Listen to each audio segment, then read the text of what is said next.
நிச்சயமா எல்லாரும் பார்க்க வேண்டிய ஒரு அற்புதமான பதிவு அப்படின்னு இதை சொல்லலாம். ஏன்னா கடன் இல்லாத மனிதர்களே கிடையாது. ஏதோ ஒரு விஷயத்துக்காக நம்ம கடன்ல இருந்து நம்ம ரிலீவ் ஆகிறதுக்கு என்ன வழி, சுய பரிகாரமா வீட்டுல இருந்து என்ன பண்ணலாம் அப்படிங்கறத தான் இன்னைக்கு சாய் பாலாஜி அவர்கள் சொல்லுவாங்க. உங்களுக்கு மட்டும்தான் தெரியும். அது ஒவ்வொரு நாளுமே படுக்க தூக்கம் வராது. அது எப்படா அடைப்போம், அந்த கடன் அந்த முழுசா அடைச்சு கடன் இல்லாத வாழ்க்கையை நம்ம வாழ்றோம் அப்படின்னு ஒரு மனுஷன் வந்துட்டாலே அவன் சாதிச்சு 6 மணிலேருந்து 7 மணி, மதியானம் 1 மணிலேருந்து 2 மணி, மறுபடியும் நைட்டு 8 மணிலேருந்து 9 மணி. ஸோ இந்த ஒரு நாள் இந்த 3 மணி நேரம் நம்ம டைம் ஸ்பெண்ட் பண்றதுனால நம்ம கடன் வெகு விரைவில் கடன்னு அடையலாம். அது இறைவனோட அனுகிரகம். கடன் தீர்றதுக்கு சிறப்பா ஒரு விஷயம் தான் அவர் சொல்லுவாருன்னு நினைச்சேன். 3-4 விஷயங்கள் கண்டினியூஸா சொல்லியிருக்கீங்க. கண்டிப்பா மக்கள் வந்து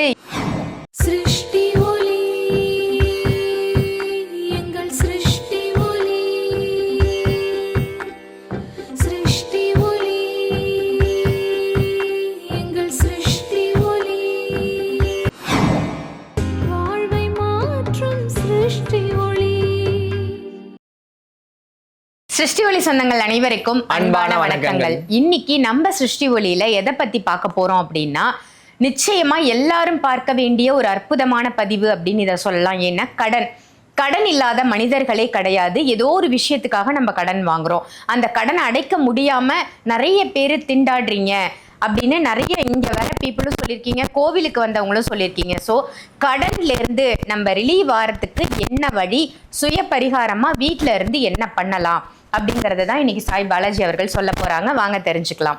வணக்கம் ஜி. வணக்கம் சார். ஜெய் புவனேஸ்வரி. எப்படி இருக்கீங்க? ஜெய் புவனேஸ்வரி. நல்லா இருக்கேன். நீங்க எப்படி இருக்கீங்க? ரொம்ப நல்லா இருக்கு. ரொம்ப சிறப்பு. கடனை பத்தி சொல்லுங்க ஜி. கடன் அடையணும் அப்படின்னு தான் எல்லாரோட தாட்டும் இருக்கும் இல்லையா? ஸோ கடன் தீர்றதுக்கு எளிமையான வழி என்ன பண்ணலாம்? ஸோ எப்போ கேள்வி கேட்டாலும் குரு வணக்கம் தான். குரு வணக்கத்தை பார்த்துட்டு நம்ம வந்து அந்த கேள்விக்கான பதில் போயிடலாம். என்னை ஈண்டெடுத்த தாயகவும் உலக மக்களால் போற்றப்படும் காளி மாதாஜி அம்மாவின் பொற்பாதங்களை வணங்கி சண்டியின் சக்கரவர்த்தி புதுக்கோட்டை புவனேஸ்வரி பீடம். இப்பதான் வந்து பாத்தீங்கன்னா கும்பாபிஷேகம் நடந்துச்சு. அந்த கும்பாபிஷேகத்துல கலந்துக்கக்கூடிய பாக்கியத்தை அந்த புவனேஸ்வரி அம்பாலே கொடுத்திருந்தா அவ்வளோ ஒரு அற்புதமான ஒரு விஷயத்த வந்து என் குரு சாதனை பண்ணியிருக்காரு. அந்த குரு பொற்பாதங்களை வணங்கி தத்தகிரி ஆனந்தா பொட்டு சுவாமிகள். இப்ப தத்தகிரியில வந்து பாத்தீங்கன்னா கும்பாபிஷேகம் ஸ்டார்ட் ஆக போகுது. அதுக்கான வேலைகள் போய்கிட்டு இருக்கு. ஸோ அந்த தத்தகிரியான வந்து பாத்தீங்கன்னா இருந்து அந்த தத்தகிரியில நிறைய பூஜை பண்ண பொட்டு சுவாமிகளோட பொற்பாதங்கள் அணுகி இன்னும் நிறைய குருமார்கள் எனக்கு இருக்காங்க. இப்போ சமீபத்தில் கூட என்னோட குருவுக்கு இன்னொரு குரு கால் பண்ணி நான் பாலாஜியை பார்த்தே ஆகணும், பேசி ஆகணும், அந்த மாதிரிலாம் சொல்லி தான் சொன்னாங்க. எனக்கு ரொம்ப சந்தோஷமா இருந்தது. ஏன்னா அவங்க கொடுத்த அந்த குரு மந்திரத்தை இந்த நிமிஷம் வரைக்கும் நான் சொல்றதை அவங்க பார்த்துருக்குறாங்கன்னும் பொழுது என்னை ஃபாலோ பண்ணியிருக்காங்கன்னும் போது அது ரொம்ப சந்தோஷமா இருந்திருக்கு. ஸோ கடன் அப்படின்றது சின்ன ஜீவராசிலேருந்து பெரிய ஜீவராசி மனிதன் உள்பட எல்லாருக்குமே அந்த கடன் இருக்கும். கடன் பட்டார் நெஞ்சம் போல் கலங்கினான் இலங்கை வேந்தன் அப்படின்னு சொல்லுவாங்க. அதாவது கடன் வாங்கினவங்களுக்கு மட்டும்தான் தெரியும். அது ஒவ்வொரு நாளுமே படுக்க தூக்கம் வராது. அது எப்படா அடைப்போம், அந்த கடன் அந்த முழுசா அடைச்சு கடன் இல்லாத வாழ்க்கையை நம்ம வாழ்றோம் அப்படின்னு ஒரு மனுஷன் வந்துட்டாலே அவன் சாதிச்சுட்டான்னு அர்த்தம். ஸோ இந்த சாதனையை நோக்கி ஒவ்வொரு நாளும் ஒவ்வொரு மனிதனும் பயணிச்சுக்கிட்டே இருக்கான். இப்போ படிக்கும் பொழுது அவங்க அம்மா அப்பாவுக்கு பிறந்த உடனே நம்ம அம்மா அப்பாவுக்கு கடன் பட்டுறோம். ஸோ வளர வளர என்ன ஆகுதுன்னா ஒவ்வொரு கடனா ஒவ்வொரு கமிட்மெண்ட். அது வந்து பார்த்தீங்கன்னா கமிட்மெண்ட் வச்சாதான் இதுவாக இருக்கணும். இப்போ ஒரு பையன் இருக்கான், படிச்சு முடிக்கிறான், நல்ல வேலைக்கு போறான், அவன் பாடுன்னு ஒரு கண்ணா பின்னான்னு சுத்திக்கிட்டு இருக்கான்னு வச்சுக்கோங்களேன். அப்போ அவங்க என்ன சொல்லுவாங்கன்னா ஒரு கால் கட்டு போட்டால் தான் சரியாகும் அப்படின்னு சொல்லுவாங்க. அப்படின்னா என்னன்னா ஒரு பொண்ணை கல்யாணம் பண்ணி வச்சுட்டா சரியாடும். அந்த பொண்ணை கல்யாணம் பண்ணதுக்கு அப்புறம் தான் தெரியும் அந்த பொண்ணுக்கு எல்லா பொருளையும் வாங்கி கொடுத்து அந்த பொண்ணோட ஆசைகளை திருப்திப்படுத்துறதுக்கு இவங்க ஓட ஆரம்பிக்கணும். ஏன்னா இவன் இதுக்கு முன்னாடி இவனுக்காக ஓடல, இவங்க அம்மா அப்பாக்காக ஓடல. ஆனா நம்மள நம்பி ஒரு பொண்ணு வந்துட்டாலே அப்படின்றதுக்காக அவன் ஓடுவான் அப்படின்றதுக்காக பண்ணுவாங்க. அதுக்கடுத்து நான் என்ன ஒரு குறிப்பிட்ட காலத்துக்கு அப்புறம் குழந்தைன்னு வந்துடும். அந்த குழந்தைய படிக்க வைக்கிறது நீ தான் படிக்கல, உன் குழந்தையாவது நல்லா படிக்க வைக்கலன்னு ஓடணும். குழந்தை வளரணும், நீ தான் ஒரு சொந்த வீட்டுல இல்ல, உன் குழந்தைக்காவது அதுக்காக ஓடணும். இந்த மாதிரி ஒவ்வொரு தேவையை தேடி தேடி தேடி தேடி ஓடி ஓடி அவன் கடைசி காலகட்டம் வரைக்கும் கடன்லயே தான் இது வர. ஒரு பாட்டு கூட இருக்கு, எல்லாமே இஎம்ஐ போட்டிருக்க ட்ரெஸ் உள்பட இஎம்ஐன்ற மாதிரி. இன்னைக்கு இஎம்ஐ இல்லாத மனுஷனே இல்லை அப்படின்னு சொல்லலாம்.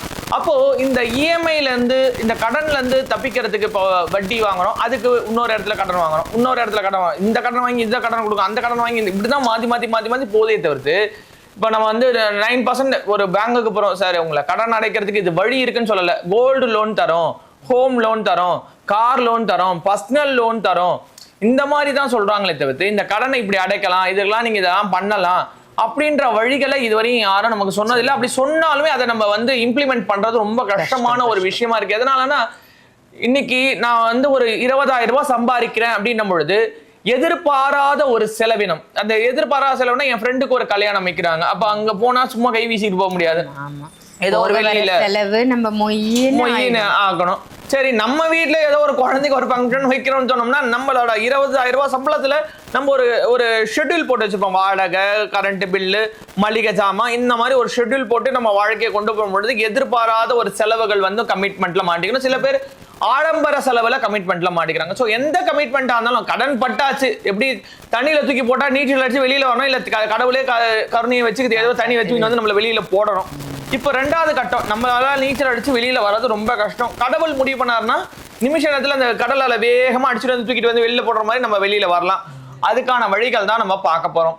முதல் வழி அப்படின்னு பார்க்கும் பொழுது செவ்வாய்க்கிழமை செவ்வாய் ஓரை. அதாவது எல்லாருமே இந்த வந்து முருகர் யுகம், இது வந்து முருக பெருமான வழிபாடு பண்ணா நம்ம வாழ்க்கை மாறும். ஏன்னா சிவனோட இன்னொரு ஒரு முகம் சேர்ந்தாதான் முருகன். 5 முகம் தோன்றில் 6 முகம் தோன்றும் அப்படின்னு சொன்னா 6 முகம் கொண்டவர் தான் முருகன். அவர் வந்து சிவனோட அம்சம். அந்த சிவனோட அம்சம் பாத்தீங்கன்னா நீங்க சொர்ண ஆகாஷ்ண பைரவர் இந்த மாதிரிலாம் இருக்காங்க.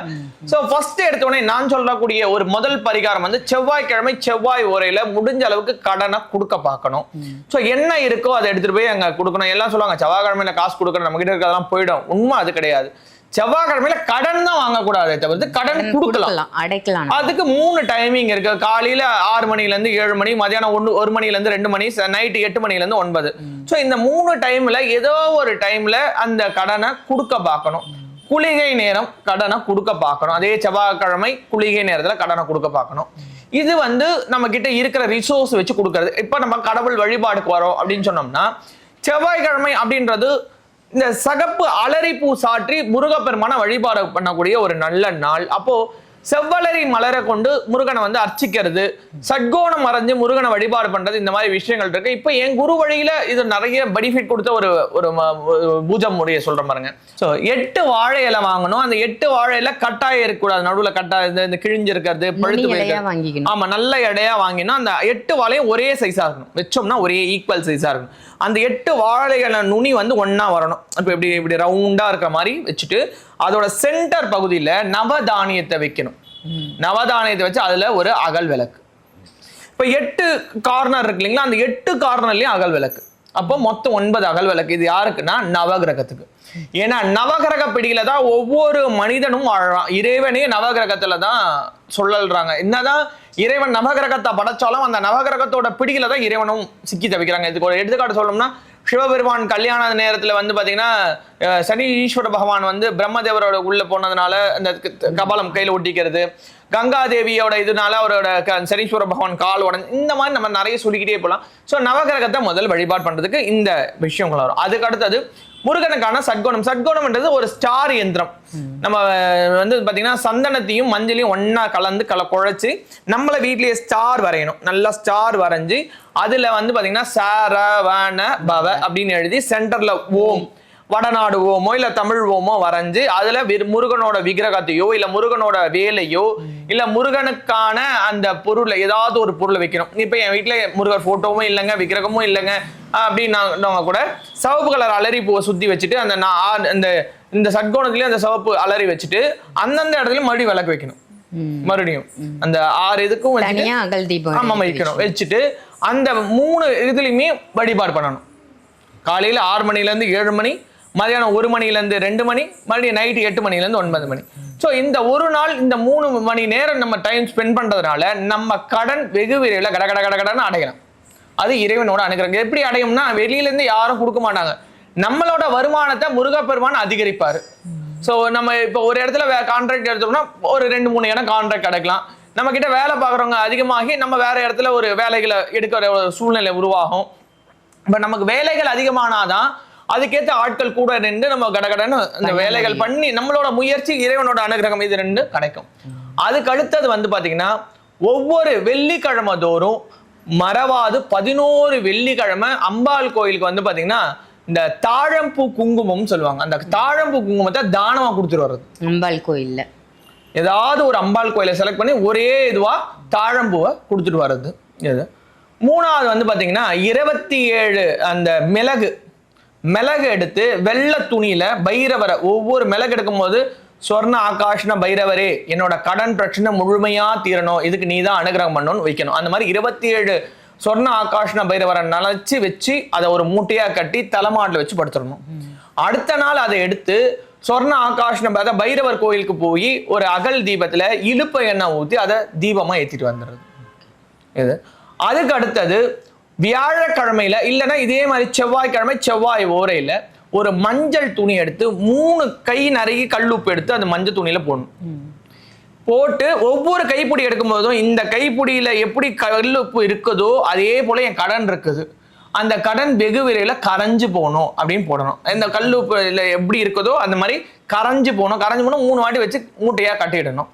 அடுத்த வாரம் செவ்வாய்க்கிழமை செவ்வாய் ஓரை வரும் பொழுது இதே மாதிரி ஒரு புது துணியை வச்சு இதே மாதிரி போட்டுட்டு பழைய துணியில இருக்கிறத தண்ணியில ஓடுற தண்ணியில கரைச்சு விடணும். அது எப்படி கரைஞ்சு போதோ நம்மளோட கஷ்டங்கள் கரையும்ன்றது ஐதீகம். ஆனா இதுல வந்து இந்த கல்லுப்பு பரிகாரம் கொஞ்சம் கஷ்டம், ஏன்னா இதுக்குன்னு நம்ம போய் பண்ணணும். ஆனா இந்த தலைமாட்டில் வச்சு பண்றதோ இல்லைன்னா இந்த தீபம் ஏத்துறதோ இல்லைன்னா வந்து பாத்தீங்கன்னா இந்த லக்ஷ்மி தேவி இந்த அம்பாள் கோயிலுக்கு போயிட்டு நம்ம வந்து இந்த குங்குமத்தை தானம் கொடுக்கறதும் சிறப்பா இருக்கும். அதே போல வந்து பாத்தீங்கன்னா அம்பாளை வேண்டும் பொழுது வாழ்க்கையில எல்லா நலத்தையும் பலத்தையும் கொடுக்கும் பொழுது என்னோட எண்ணத்தை என்னைக்கும் மாத்திராத, மற்றவங்களுக்கு உதவணுன்ற எண்ணம் எனக்கு வேணும், என் குடும்பத்துக்கு வேணும், எல்லாரும் நல்லா இருக்கணும், எல்லாருமே வாழ்க்கையில முன்னேறணும், எனக்கு பணம் காசுகள் சேர்றதோ இல்லை நான் வந்து இப்போ கஷ்டப்பட்டிருக்க நேரம் வந்து எனக்கு உதவி செய்யாதவங்களுக்கு நான் வளர்ந்ததுக்கு அப்புறம் என்னோட நிலை மாறினதுக்கு அப்புறம் அவங்கள வந்து ரிவெஞ்ச் எடுக்கக்கூடாது. தேலோட குணம் கொட்டுறது, ஆமையோட குணம் காப்பாத்துறது. ஆமை காப்பாத்துற வேலை தான் பண்ணுமே, அதாவது நீ என்ன கொட்டினால நான் உனக்கு கூட்டிட்டு போக மாட்டேன்னு இருக்கக்கூடாது. ஸோ நம்ம குணம்ன்றது என்னைக்குமே மாறக்கூடாது. ஸோ இறைவன் கிட்ட கேட்கக்கூடிய ஒரே வரம், வாழ்க்கையில எனக்கு கஷ்டத்தை உருவாயிடுச்சு, நீ கொடுக்கல நானா உருவாக்கிட்டேன். ஏன்னா எந்த கடவுளுமே யாருக்கும் கஷ்டத்தை கொடுத்தது கிடையாது, நம்ம தான் உருவாக்குறோம். ஆசையே துன்பத்திற்கு காரணம். அதுதான் இப்ப என் பையனை வந்து நான் கவர்மெண்ட் ஸ்கூல்ல போய் சேர்க்கறதுக்கும் பிரைவேட்ல போய் சேர்க்கறதுக்கும் என்னோட டிசிஷன் தான். அது கடவுளை போய் நான் நொந்துக்க கூடாது. இங்க படிக்க வைக்கிறதுக்கும் எடுத்துட்டு போய் அப்ராட்ல படிக்க வைக்கிறதுக்கும் என்னோட டிசிஷன் தான், அது கடவுளோட இது கிடையாது. அப்ராட்ல படிச்ச பையனுக்கு வேலை கிடைக்கலன்னா கடவுளை வந்து கேட்கலாம் இறைவா, அப்ப கூட நம்ம அது கேட்க கூடாது. ஏன்னா யாருக்கு எந்தெந்த நேரம் அப்படின்னு எழுதியிருப்பார்.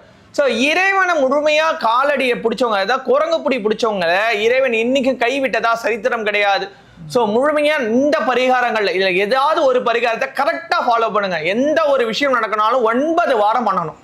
9 வாரம் இடைவிடாது இந்த நான் சொன்ன இந்த பரிகாரங்கள்ல ஏதாவது ஒரு பரிகாரம். இது வந்து சுய பரிகாரம், இது வந்து ஒரு ஆன்மீக ஷாப் தான், பொருளை நாங்க சேல் பண்ணோம்.